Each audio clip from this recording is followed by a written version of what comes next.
आज फिर भाई की लड़खड़ाती चाल देख आरुषि बिफर गई। वो बोली, आज फिर तुमने पी ली? और कितना परेशान करोगे आर्नव?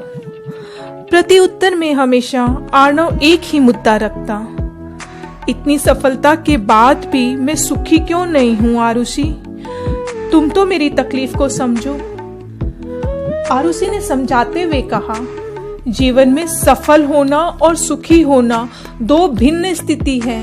ये जरूरी नहीं कि हर सफल व्यक्ति सुखी हो ही, या वही सुखी है जो सफल है। आर्नव ने अपनी कमजोरी बताते हुए कहा, पर ऐसा मेरे साथ ही क्यों हो रहा है? कल जहां का मैं सितारा था, आज वहां मुझे नजरअंदाजी झेलनी पड़ रही है। लोगों की ये बेरुखी मुझसे न ही सहन हो रही है, न ही स्वीकार हो रही है।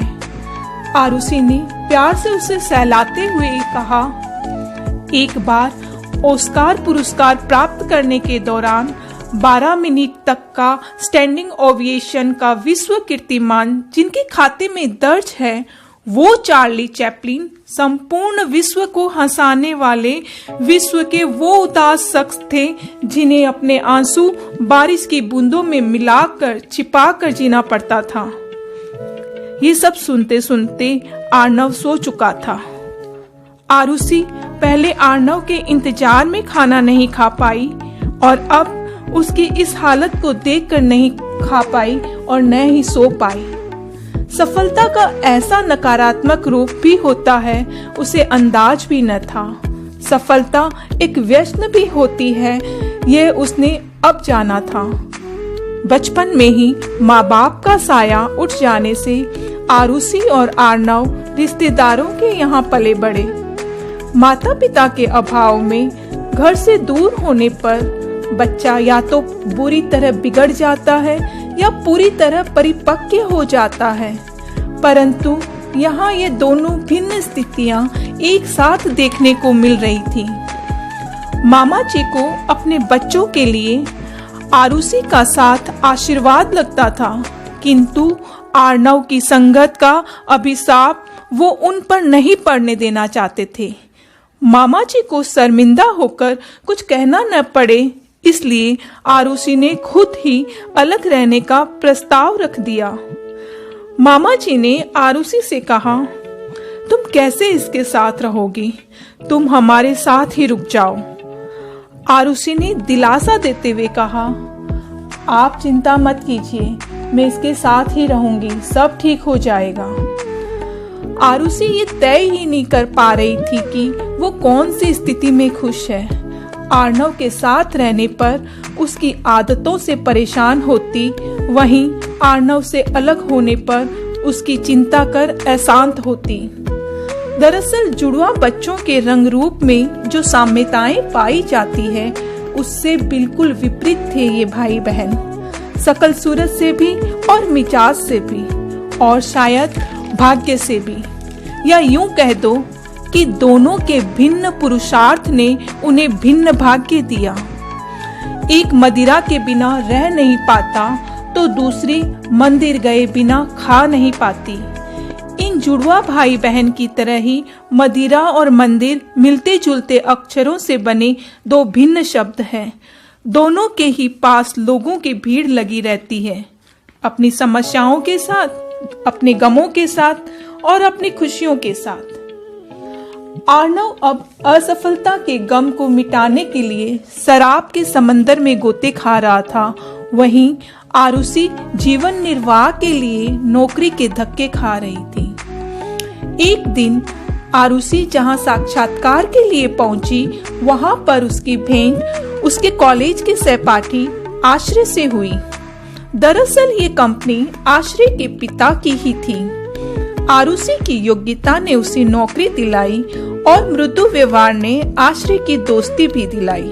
ये दोस्ती अब हंसी मजाक के साथ साथ परेशानियां भी साझा करने लगी। समस्या का हल मिले इस उम्मीद से उसने आर्नव के बारे में आश्रय को सब कुछ सविस्तार बताया। वो बोली, आर्नव शुरुआती दिनों में सफल मॉडल रहा। एक सामान्य परिवार का लड़का संघर्ष से सितारा बन गया। वो इस खुशी को सहने के लिए शराब पीने लगा। वक्त बदला। मॉडलिंग की उम्र बहुत छोटी होती है। अब उसे उपेक्षित होकर नशा करना पड़ रहा था। सही मायने में कहा जाए तो सफलता और असफलता दोनों को ही पचाने में अर्णव असफल रहा। अपनी आदतों के साथ रहने की वो हर रोज नई वजह ढूंढ ही लेता है। आश्रय गंभीर होकर बोला, आरुषि, शराबी शराब को नहीं पीता है, बल्कि शराब ही उसे पूरा पी जाती है। अर्णव को सुधारने की हर मुमकिन कोशिश में तुम मुझे अपने साथ पाओगी। मेरी राय में अर्णव को रिहैब सेंटर में भर्ती करवा देना चाहिए। डॉक्टर्स के निरीक्षण में उसे बड़ी मदद मिलेगी इस आदत से छुटकारा पाने में। आरुषि को उम्मीद की एक किरण दिखी और उसने उमंग में आकर कहा, अर्णव के ठीक होते ही हम दोनों अपने जीवन में आगे बढ़ जाएंगे। यहाँ आश्रय गंभीर हो गया। वो बोला, तुम्हारी हर समस्या भविष्य में मेरी समस्या भी होगी, परंतु हमारे जीवन में तुम रात दिन अर्णव की वजह से परेशान रहो, ये सही नहीं। अर्णव को ठीक करने की मैं भी पूरी कोशिश करूंगा, परंतु जीवन का हर क्षण पारिवारिक या सार्वजनिक नहीं होता है, कुछ व्यक्तिगत भी होता है। आरुषि ने नाराज होकर जवाब दिया, आश्रय, मैं इस कदर स्वार्थी नहीं हो सकती। बेहतर है हम मात्र मित्र बनकर ही रहें। दूसरे दिन सुबह आश्रय आरुषि के घर पहुंच गया। आरुषि और अर्णव सामान के साथ तैयार थे। अर्णव को रिहैब सेंटर में भर्ती करवाने की सारी प्रक्रिया आश्रय भागदौड़ के साथ कर रहा था। शाम को जब अर्णव को भर्ती करवाकर आरुषि और आश्रय दोनों लौट रहे थे, तब आरुषि आश्रय को समझने की कोशिश कर रही थी। अंत में आश्रय ने ही चुप्पी तोड़ी और बोला, क्या सोच रही हो? अर्णव के बारे में? नहीं, तुम्हारे बारे में, आरुषि ने जवाब दिया। अरे वाह, मेरे समझाने का इतना असर, वो भी इतनी जल्दी, क्या बात है? आश्रय ने हंसते हुए कहा। परंतु आरुषि गंभीर थी, वो अब भी सहज नहीं थी। आश्रय फिर बोला, आरुषि, अपना जीवन जीना तुम्हें इसलिए अपराध बोध लग रहा है क्योंकि तुमने कभी खुद के लिए जिया ही नहीं। भाई का जीवन बिगड़ा हुआ है, इसलिए तुम अपना जीवन भी बिगाड़ रही हो। ये कैसा हल है? आरुषि निरुत्तर रही। अब भी उसे आश्रय का प्रस्ताव स्वीकार करने में एक बहन की दृष्टि से स्वार्थ नजर आ रहा था। ग्लानि हो रही थी। आरुषि को उसके घर छोड़ आश्रय अपने घर चला गया। आज आरुषि वर्षों बाद पूरी रात चैन से सो पाई। उठी तो बिना तनाव की सुबह वर्षों बाद उसने महसूस की। सुकून की रोटी, चैन की सांस, अर्णव की मौजूदगी में सब खो से गए थे। यकायक ही उसे आश्रय का प्रस्ताव विचारणीय लगने लगा। आज अर्णव को 7 दिन हो गए थे रिहैब सेंटर गए हुए। आश्रय ने आयुषी से कहा, आज ऑफिस के बाद अर्णव से मिलने चलेंगे। शाम को रिहैब सेंटर की ओर जाते समय दोनों मौन ही रहे। लौटते समय आयुषी ने ही शुरुआत की। अर्णव काफी कमजोर लग रहा था, वो ठीक तो हो जाएगा ना? आश्रय ने कहा, हाँ, बिल्कुल हो जाएगा। उसके साथ साथ हमें भी दृढ़ मनोबल रखना होगा। डॉक्टर ने कहा है महीने भर वो अपने निरीक्षण में ही रखेंगे, फिर तो तुम्हारा भाई तुम्हारे पास ही होगा। अब आरुषि अपने भावों को रोक नहीं पाई। वो बोली, आश्रय, आप सही कह रहे थे, मुझे आपका प्रस्ताव स्वीकार है। मैं बहन के पात्र के अलावा स्त्री के अन्य पात्र को भी जीना चाहती हूँ। परंतु क्या आरुषि? आश्रय ने जिज्ञासा के साथ पूछा।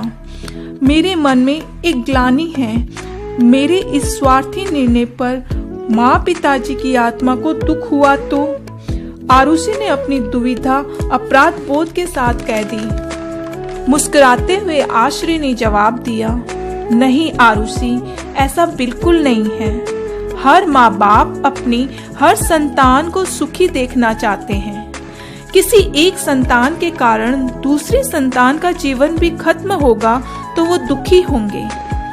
आरुषि के मन का बोझ हल्का हो गया और उसने गाड़ी मंदिर की ओर घुमाने को कहा।